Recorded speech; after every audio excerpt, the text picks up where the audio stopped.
un vendedor asociado quiere convertirse en corredor de bienes raíces. ¿Cuáles son los requisitos que debe cumplir este vendedor asociado antes de obtener la licencia de corredor? ¿Ok? Y los requisitos que debe cumplir este vendedor asociado para obtener la licencia de corredor es obtener 24 meses de experiencia en los últimos 5 años. Ahora, cuando nos referimos a la experiencia obtenida por este corredor, estamos hablando de que debe haber estado empleado por algún corredor. Y esta experiencia, como dijimos, tiene que haber sido acumulada en un periodo máximo de 5 años. Además de este requisito, el vendedor asociado tendrá que hacer el curso de 72 horas para corredores de bienes raíces y, por supuesto, aprobar el examen del Estado. Siguiente punto. Si decimos que un vendedor asociado o corredor está representando a un principal, ¿qué tipo de relación de corretaje tiene con este principal? Muy bien, y la respuesta es agente exclusivo. ¿Ok? Agente exclusivo. O podemos decir de que el corredor o vendedor asociado tienen una relación de agencia exclusiva con su cliente. Siguiente punto. Cuando un grupo de personas compra una propiedad y estas personas tienen igual parte de la posesión, el interés, el tiempo y el título. ¿Qué tipo de tenencia existe entre estas personas? Y la respuesta es tenencia mancomunada. Tenencia mancomunada. Siguiente punto. ¿Qué derechos tiene un propietario cuya propiedad tiene un río? Y la respuesta es derechos ribereños. Derechos ribereños. Siguiente punto. ¿Cuál es el fenómeno opuesto a el fenómeno de la erosión? Tienen unos segundos para responder esta pregunta. ¿Ok? Y lo opuesto al fenómeno de la erosión se llama acreción. Acreción, entonces, es lo opuesto a erosión. Siguiente punto. ¿Qué identificador para la propiedad en bienes raíces asigna el asesor de propiedades del condado para identificar unívocamente a una propiedad? Entonces, tomen unos segundos para recordar esta respuesta. Y la respuesta es número de parcela. Número de parcela, entonces, es el identificador que asigna el asesor de propiedad del condado para identificar unívocamente a una propiedad. Siguiente punto.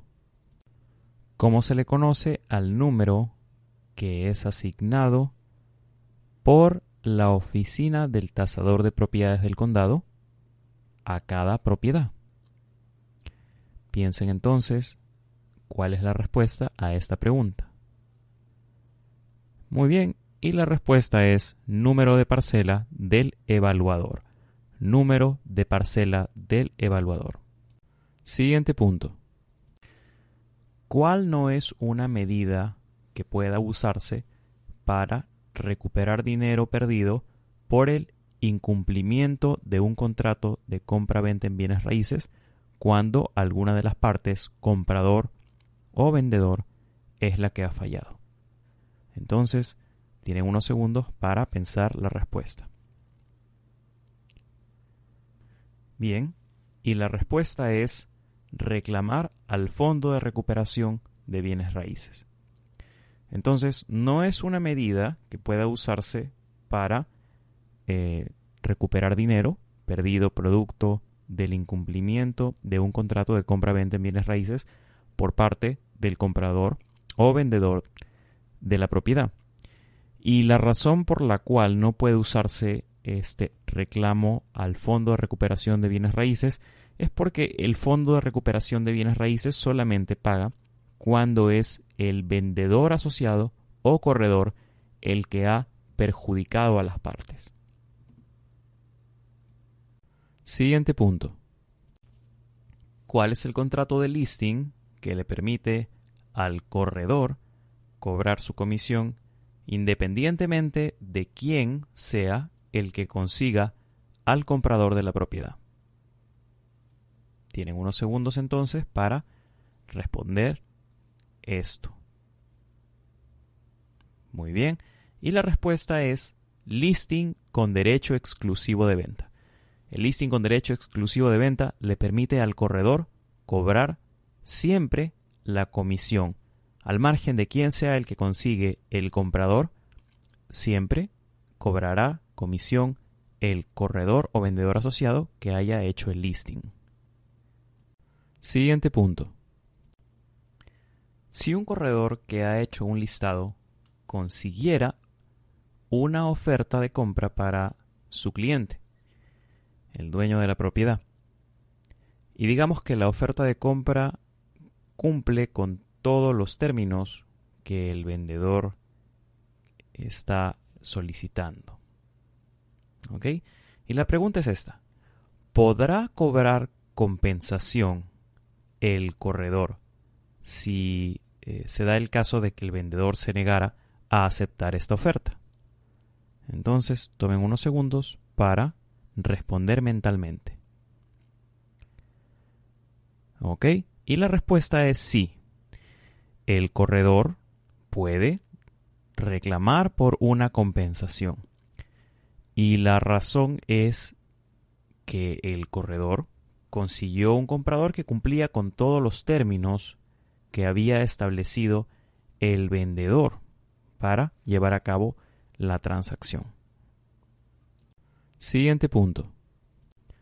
Luego de un contrato de compra-venta firmado por ambas partes, ocurre que el comprador se rehúsa a cumplir con el contrato y no compra la propiedad. Y la pregunta es esta: ¿qué solicitará, qué reclamará el vendedor al demandar al comprador por el incumplimiento de este contrato? Entonces, tomen unos segundos para responder esto mentalmente. Muy bien. Y la respuesta es daños liquidados. El vendedor demandará al comprador por daños liquidados.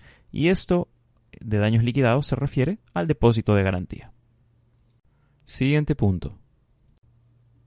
¿Qué documento le entrega el prestamista al deudor hipotecario cuando su préstamo ha sido pagado en su totalidad? Entonces, unos segundos para que ustedes contesten mentalmente esta pregunta. Y la respuesta es carta de satisfacción. Es el documento que le entrega el prestamista al deudor hipotecario una vez que este último ha pagado el préstamo en su totalidad. Siguiente punto. ¿Cuál es la cláusula que le prohíbe al prestamista buscar una sentencia por deficiencia en una ejecución hipotecaria? Ok, entonces tómense unos segundos para responder esto mentalmente. Bien, y la respuesta es cláusula exculpatoria. Siguiente punto. Cuando la casa de un deudor hipotecario es rematada en una subasta pública y el prestamista colecta más dinero del adeudado por el deudor, la pregunta es esta: ¿a quién va la diferencia del dinero recolectado?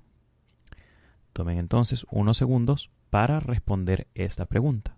¿A quién va la diferencia del dinero recolectado en este caso? Y la respuesta es que el dinero, este dinero excedente, irá al deudor hipotecario. Al deudor hipotecario. Siguiente punto. ¿Cuál es la función de la BA? Tomen unos segundos para responder esto. ¿Cuál es la función de la BA? ¿Ok? Y la respuesta, muy sencilla, es que la BA garantiza préstamos. Garantiza préstamos. Hay que hacer esta asociación de la palabra garantiza con BA. Y sabemos que la BA es esta institución encargada de facilitar los préstamos para los veteranos. Siguiente punto. ¿Qué cosa no sería considerado un término desencadenante? Muy bien, entonces respondan mentalmente que no sería considerado un término desencadenante.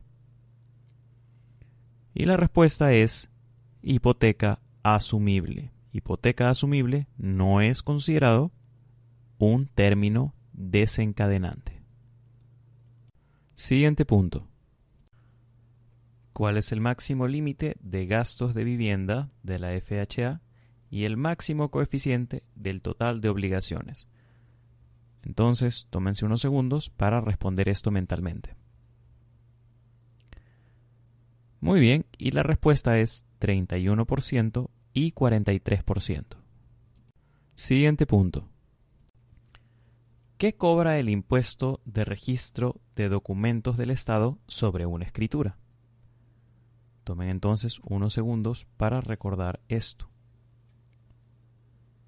Muy bien, y la respuesta es 70 centavos por cada $100 o fracción de $100 del precio de venta de la propiedad. Siguiente punto. ¿Qué impuesto se aplica solamente a las nuevas hipotecas? Tomen unos segundos para responder entonces qué impuesto se aplica solamente a las nuevas hipotecas. Y la respuesta es impuesto intangible. Impuesto intangible. Siguiente punto. ¿Cómo es registrado el interés prepagado de una hipoteca de financiamiento de compra? Tomen unos segundos entonces para recordar cómo es registrado el interés prepagado de esta hipoteca, ¿no? Hipoteca de financiamiento de compra.